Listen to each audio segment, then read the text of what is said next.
Hello, this is Angela Wright from Sheffield University School of English, and today I'm recording a lecture for Lit 207 Restoration in 18th Century called That Sweet Enemy France, Anglo-French Conflict in Comedy in Henry Fielding's Joseph Andrews and Frances Burney's Evelina. And this is a lecture where I'm going to give you some history and background on Anglo-French conflict in the 18th century, then talk about how that infiltrates the novel Evelina, published in 1778, and then have a think about moving backwards and having a look at Joseph Andrews as well. So I've got a lot to get through today, and there is a PowerPoint to go with this, and I'll be referring to the slides as I work through them today. So to get on with it, the historian Linda Colley wrote a really formative work that is still referred to very often called Britain's Forging the Nation, where she argued that the 18th century formation of Britain happened due to its proximity with its natural enemy France, with Britons defining themselves with reference to who and what they are not. And that's from page 4 of her book Britons. And I think that this is a really interesting thing to note because France, of course, is the closest neighbour to Britain. And, there's a sense that it's just across the channel. But the way in which Britain comes together as a nation is to actually define themselves by what they are not across the channel. Britain is not Catholic. It's not French. And therefore, that's how Britain comes into being. Now, this is in consequence of a series of Anglo-French conflicts that have waged between England and France since the Norman invasion of England in 1066. If you go back even that far to see how, the Normans from the north of France invaded England and actually took over the governance and throne of England for many years, you see that between England and France has been a very rich vein of conflict that has haunted many centuries and not simply the 18th century. But in the 18th century, round about, for example, the time of the Rape of the Lock, you have a Spanish War of Succession. And that's a war that, although it seems to be about Spain, and in some ways it is, it's a war that's conducted between England and France again, and it's to do with marriage and Catholicism. But one of the main contexts of the 18th century is the 7 Years' War. A war that historian and politician Winston Churchill called the First World War.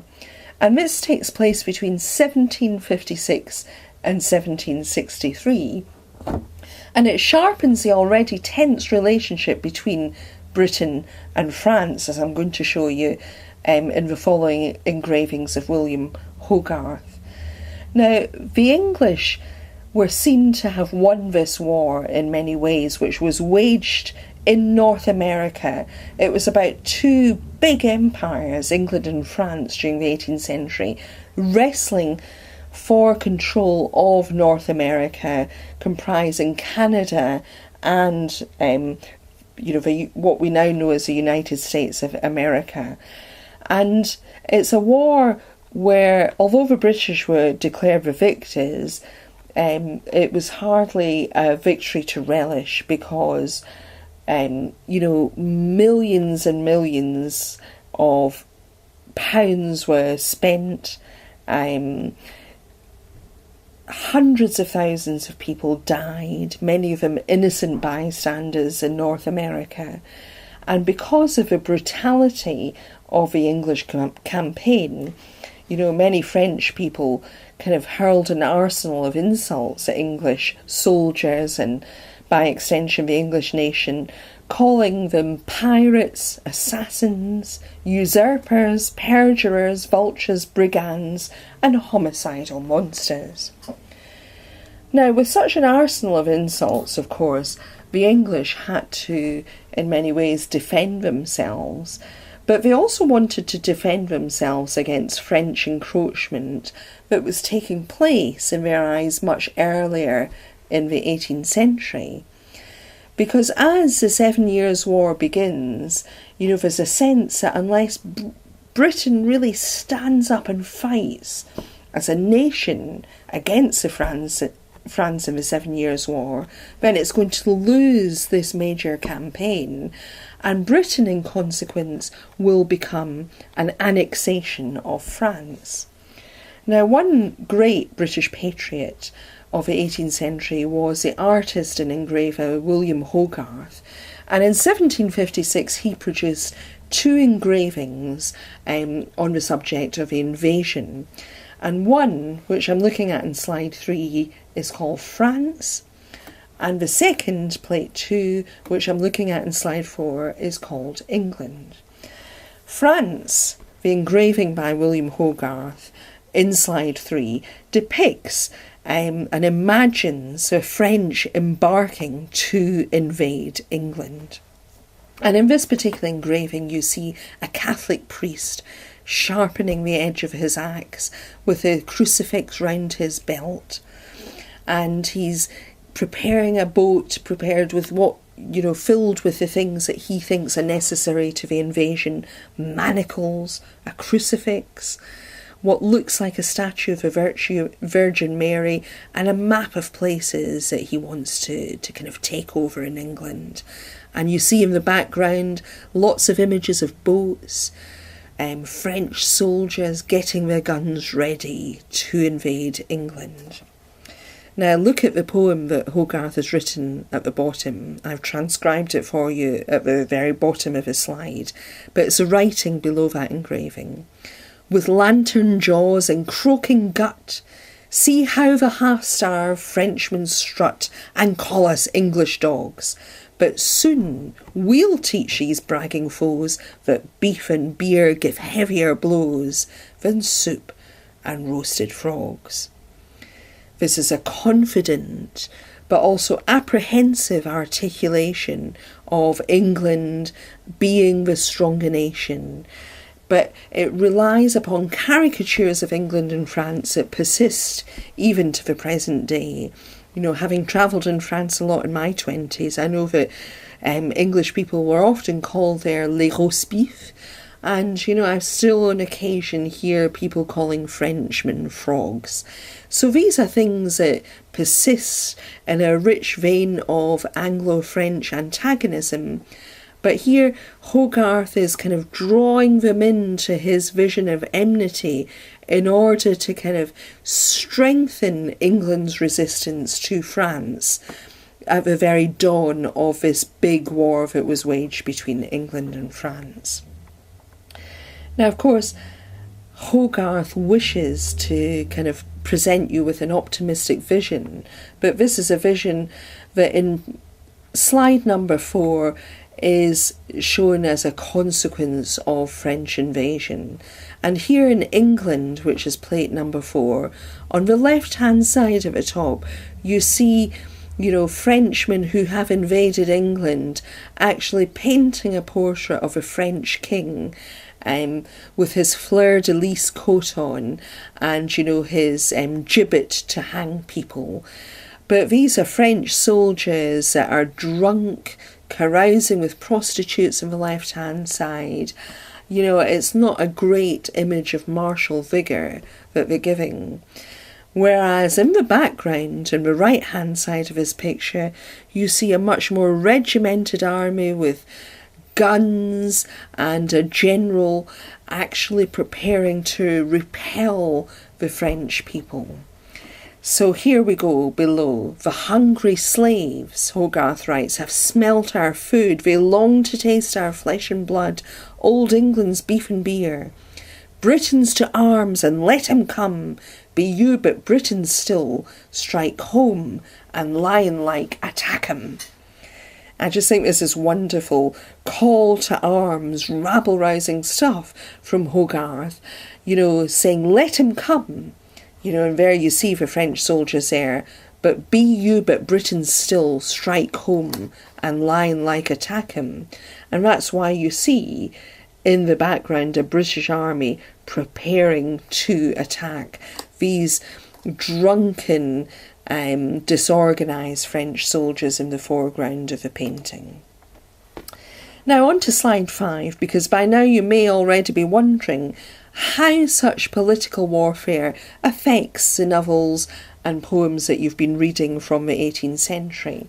Well, to start with Evelina, published in 1778, by, it has to be said, a young Frances Burney who had a French grandmother. Bear that in mind, because she's not fully British herself. In Evelina, you have a caricature of a French grandmother called Madame Duval. But it's interesting to note that she is not wholly a French character, but that she has spent most of her life in France. Now, in consequence of this, you could call Madame Duval an English-French woman, a sort of hybrid of the two nations. But this is a particular identity in the 18th century that causes a lot of suspicion when one is neither one thing nor the other. What Madame Duval represents is the threat of cultural invasion from France. Somebody who's gone over to France, lived in France, married a Frenchman, and has actually brought back to England the very worst of the kind of characteristics of the French nation.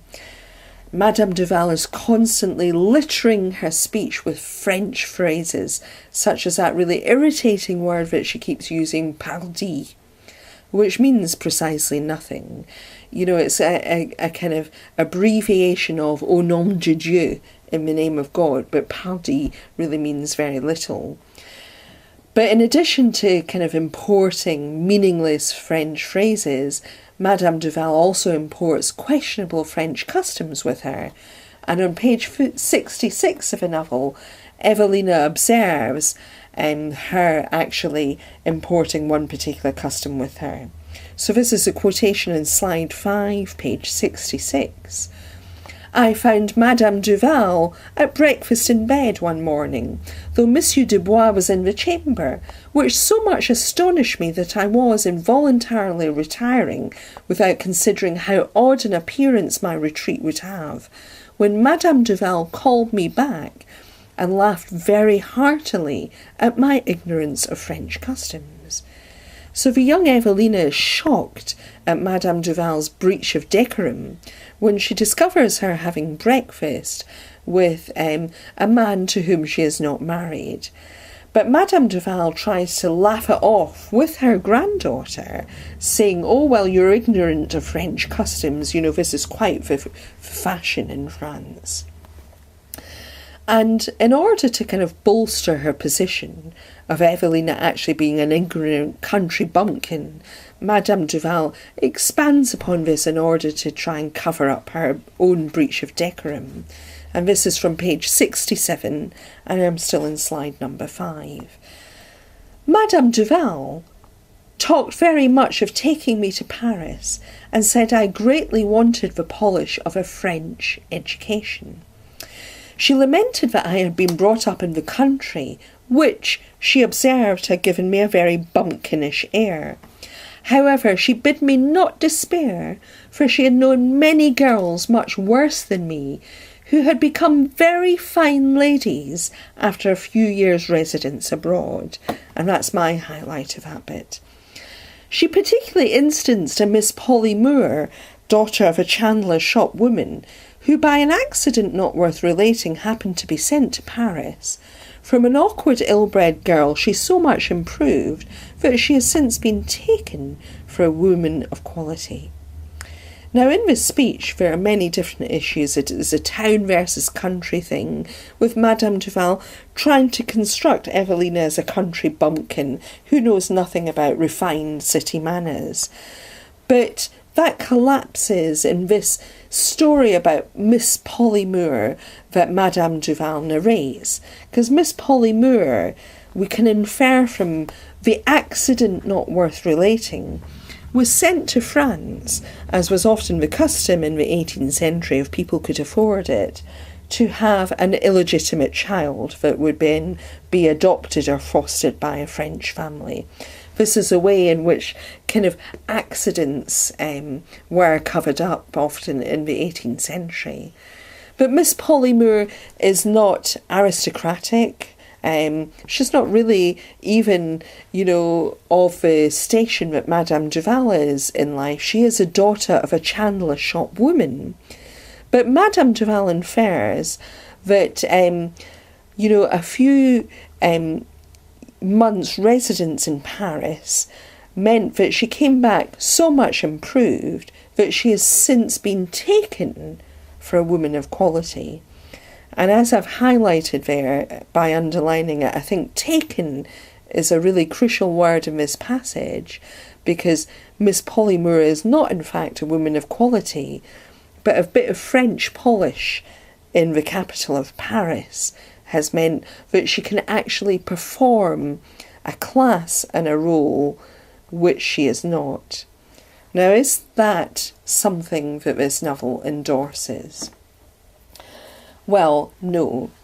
There's great anxiety throughout the 18th century about the imagined dangers of the importation of French manners and education to English women in particular.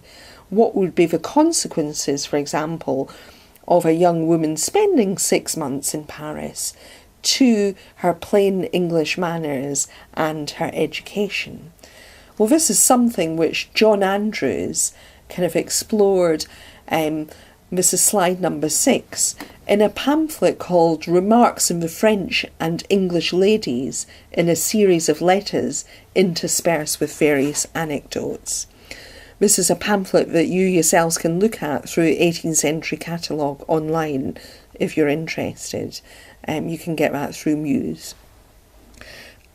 Well, in this pamphlet, John Andrews writes, "Now, as neither the deportment of the men nor the corresponding manners of the women in France are desirable objects of importation, the less we are tempted to fetch them over, the better it most certainly is for people who wish, for a variety of substantial reasons, to retain the plainness of our own manners, and to keep at a distance from these pretended refinements in the exterior habits of intercourse and in the system of living, which always degenerate into expensiveness and effeminacy."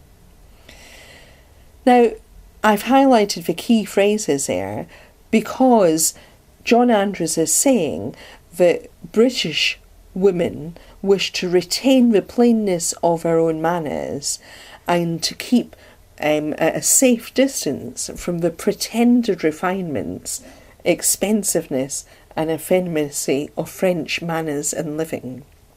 Because learning the pretended refinements of France, it is suggested by Andrews and many other commentators of the 18th century, would lead young men and young women from Britain to degenerate into expensiveness and effeminacy, to actually place too much value upon superficial things such as manners, clothing, and in turn that would actually infect their sentiments. They would become more superficial people and less caring.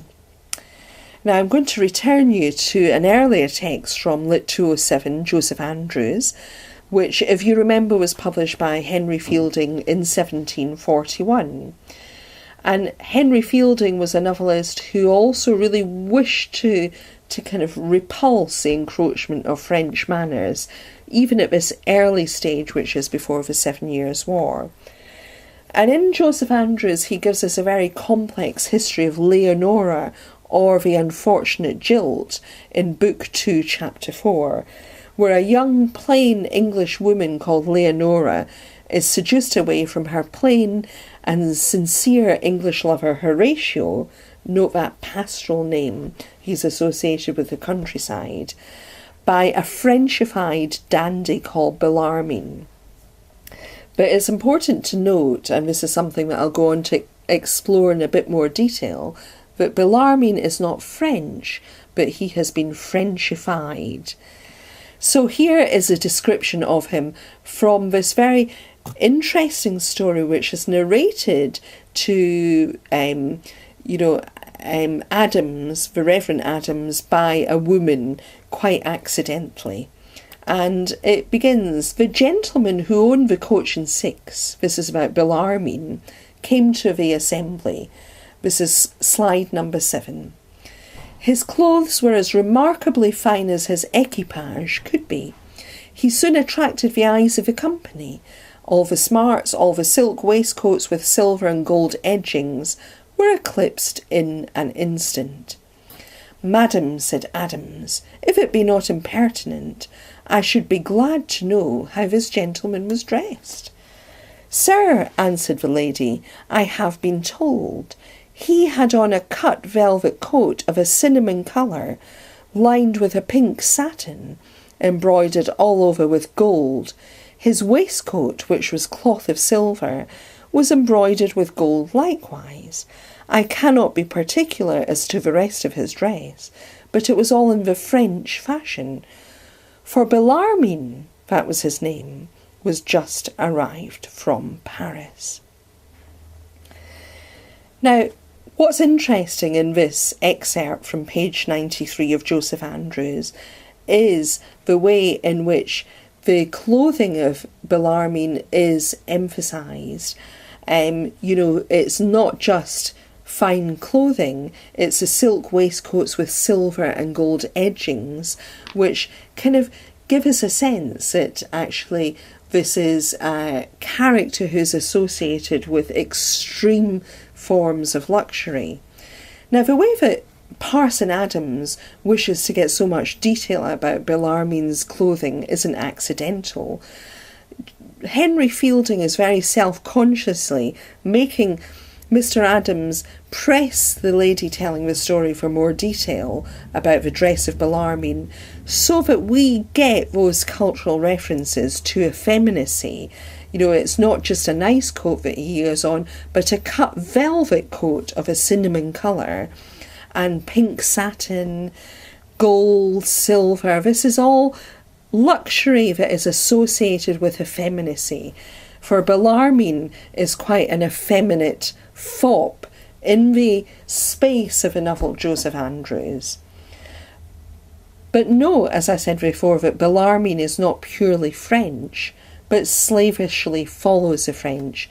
He represents that anxiety that British people had in the 18th century, that, we were becoming too enthralled to French manners and French fashion. On page 94 of a novel, for example, he is referred to quite specifically as the French-English Bellarmine. And you can relate that to Madame Duval, who is also French-English. She's not entirely French. Bellarmine is seen to be a cultural traitor to England. He denigrates English tailors in page 96, for example, and observes of him this sleeve. He's looking at his nice French tailored sleeve. A clumsy English rascal can do nothing like it. So this excerpt from Joseph Andrews isn't just about anti-Englishness. It also introduces that cluster of anxieties surrounding masculinity in the 18th century. The foppish Bellarmine is effeminised by his French obsession with fashion. Now, you can compare him quite fruitfully with characters such as the Baron, for example, in the much earlier Rape of the Lock by Alexander Pope.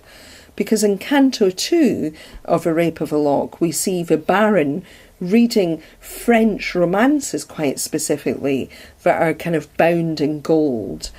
And Mr. Lovell and Monsieur Dupont in Burney's Evelina of 1778 are also seen as kind of epitomising, terrible French characteristics. They're both quite foppish characters who are superficial. Monsieur Dupont really is French, but Mr. Lovell is an English character who behaves like a French fop. Now, Gerald Newman, this is slide number 8, in The Rise of English Nationalism, argues about why anti-Frenchness was important in the 18th century. And he argues that the inner logic of anti-Frenchness was inherently anti-cosmopolitan, anti-aristocratic and nativist. It exploited the energies attached to crude anti-French myth and joined these to ancient notions of aristocratic moral degeneracy. Although in fact, Newman goes on to argue, anti-Frenchness was not so much a logic as an illogical tribalistic jumble of beliefs and perceptions, combining rude notions of national character, cultural invasion, moral pollution, social transmission, and collective spiritual disintegration, it nevertheless was a plastic material from which a great variety of protests were to be raised.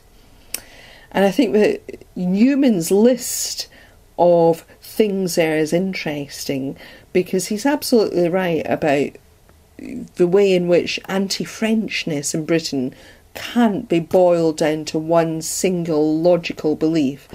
It's more a kind of tribalistic jumble of anxieties in the 18th century that are to do with cultural invasion, moral pollution, social transmission, encroachment of Catholicism, and the way in which Britain might lose its identity.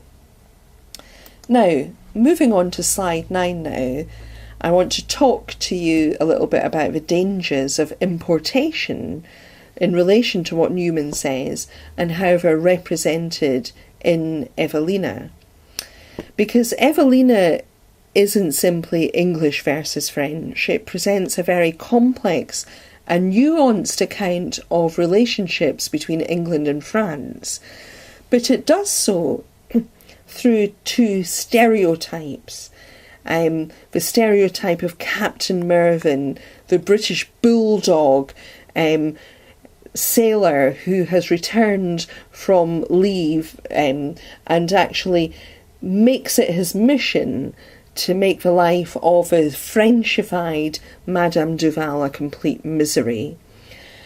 Captain Mervyn is seen to kind of epitomise a version of Britishness that is, quite immoral in the way that it is so antagonistic towards France. He is an extreme of a British bulldog character and pitched against, a kind of extreme version of what the infiltration of French manners can look like in the characterisation of Madame Duval and her lover, Monsieur Dupont. Now, in slide number 9, I've given you an example from a lovely little argument that takes place between Captain Mervyn and Monsieur Dupont, the French character who accompanies Madame Duval anywhere. And it shows you Frances Burney's incredible facility with language and with the playfulness of language in the way that she riffs upon French and English phrases.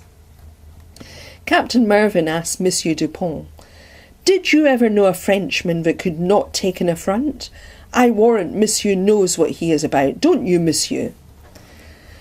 Monsieur Dubois, not understanding him, only said, "Plaît-il, Monsieur?" "No, nor dish me neither," answered the captain, "but be that as it may, what signifies our parleying here?" That's from page 119. It's a lovely little interlude between two characters that represent England versus France. Monsieur Dubois, it transpires, speaks perfect English, but in places he chooses simply not to understand Captain Mervyn and resists his rudeness by saying, "Plaît-il, Monsieur?" which means in French, "Please, sir?" What have you said? But Captain Mervyn refuses to recognise that French phrase, and instead of plaît-il, he hears the word plate, and he says, "No, nor dish me neither." So you get a lovely little riff upon cultural misunderstanding here with the plaît-il and the dish, and it makes me smile every time I see it because of this kind of linguistic misunderstanding that is taking place. But of course it's not a misunderstanding in some ways, because both men understand, their opposing language. Monsieur Dubois understands English and Captain Mervyn understands France. It's simply that they refuse to kind of acknowledge that. But as we see with phrases from Captain Mervyn, the encroachment of the French language has already kind of taken place. It was something that Samuel Johnson was keen to kind of try and repulse in the preface to his Dictionary of English Language in 1755, where he warned about the way that the English language was actually moving towards the French language and actually adopting many French phrases. Because Captain Mervyn replies to Monsieur Dupont, "What signifies our parleying here?" But that word parleying isn't an English word. It comes from the French verb parler, to speak. And it kind of shows, that Captain Mervyn is in fact, already, prey to the encroachment of France and Frenchness. Now, some of the main comedy in Evelina arises from the very violently antagonistic relationship between Captain Mervyn and Madame Duval, and Evelina observes many arguments between them. On page 120, for example, she observes that during the journey, Madame Duval was so very violent against the captain. And there she actually uses the word violent. It's not that Madame Duval is beating Captain Mervyn up, but there is a violence in her manners and her antagonistic approach to Captain Mervyn that Evelina disapproves of. However, this is important to bear in mind, elsewhere Evelina is just as censorious of Captain Mervyn's behaviour. If you go back to the beginning of the novel and look for the letter where Evelina first mentions Captain Mervyn, you see her putting in as plain as English as possible, "I do not like him." All plain monosyllabic words which emphasise that from the very first moment that she meets Captain Mervyn and encounters his antagonistic behaviour, she disapproves of him. On to slide 10. Captain Mervyn behaves like a caricature of an English sailor, destined to defend his country against foreign encroachment, even when there is no war. He sets out on a mission, and this is a term that he himself uses, to mortify Madame Duval, and it's a mission that he lays out in particularly militaristic discourse. For example, on page 139, he says, "I expect obedience and submission to orders. I am now upon a hazardous expedition, having undertaken to convoy a crazy vessel to the shore of mortification. So do you seem, if any of you have anything to propose that will forward the enterprise, why, speak and welcome. But if any of you that are my chosen crew capitulate or enter into any treaty with the enemy, I shall look upon you as mutinying and turn you adrift." Now, looking over that, you might imagine, if you took that phrase in isolation, that Mervyn, was crossing the Atlantic Ocean in the boat of which he is captain, to go to war in North America, which is basically, what one imagines he has done in the past in his militaristic career. Because he uses phrases such as crew, capitulate, treaty with the enemy. But of course what he's talking about there is in fact, his enterprise of mortifying Madame Duval because she epitomises everything that he hates about the French. Captain Mervyn, therefore, is a stereotype of Englishness, but an extreme version of Englishness that I don't think Frances Burney in particular approves of, and that's why she has her young heroine Evelina say, "I do not like him." And of these stereotypes, Gerald Newman argues that to be truly English was to live up to a stereotype generated in AntiFrenchness. This, I think, is something that you can see in the Hogarth engravings with which we started the lecture, which represent England as roast beefs, a stereotype that's just as extreme as a stereotype of France in his engravings, and it's something that we can see in the Captain Mervyn versus Madame Duval arguments. Captain Mervyn, then, the stereotype of Englishness, lives at Queen Anne Street. Queen Anne was an 18th century Protestant monarch of Britain, and he's pitted against Madame Duval, the kind of French or Frenchified grandmother. They're constantly at war with each other, with Evelina, for example, reporting in letter 16 on page 56 that their conversation was supported with great vehemence, the captain roughly maintaining the superiority of the English in every particular, and Madame Duval warmly refusing to allow of it in any. Their relationship is inappropriately violent as well. Captain Mervyn has Madame Duval kidnapped and thrown into a ditch and robbed. Later in the novel, he has Mr. Lovell, the kind of Frenchified English fop, attacked by a monkey, which has led many critics, including Catherine Rogers, to argue with perfect reason, I think, that Burney uses inappropriately violent comedy in her fiction. But Catherine Rogers uses a really interesting term, this is slide 11 now, a term of inappropriately violent farce. Now, I'm interested in the way in which Rogers actually uses the term farce rather than comedy, because I think that Rogers has in many ways hit the nail upon the head by using the term farce, because farce is a particularly French genre of comedy. It's a genre of kind of violent slapstick comedy with lots of misunderstandings and people coming and going and lots of kind of burlesque humour. But I think that it kind of highlights something that's quite interesting about Burney's comedy in Evelina, because I think that by using the French genre of farce, one could argue that Frances Burney in fact is diffusing nationalistic tensions through her use of that continental literary model, the farce.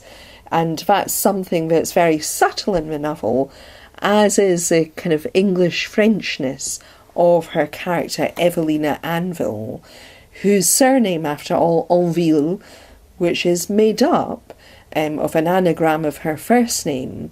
Anville is, in fact, a kind of hybrid French name. Okay, that's about the end of my lecture, and I hope that you've enjoyed it and that you get something out of it. If you're interested in pursuing this angle further in relation to these texts of the 18th century, I put in this final slide, slide number 12, a few books that I would recommend looking at. Michelle Cohen's Fashioning Masculinity, National Identity and Language in the 18th Century, which is really interesting in these antagonisms. And then the two historical works that I've referred to by Linda Colley and Gerald Newman in the slides. And I don't want to do self-promotion, but my own book that came out last year, Britain, France and the Gothic, also has quite a useful introduction upon Anglo-French antagonism, which you can look at as well. And what I'm going to do is put a version of the e-book up onto the Mole site so that you can look at that introduction if you're interested, because I also discuss the Hogarth engravings there. Okay, thank you for listening, and I hope that you found this useful today. Goodbye.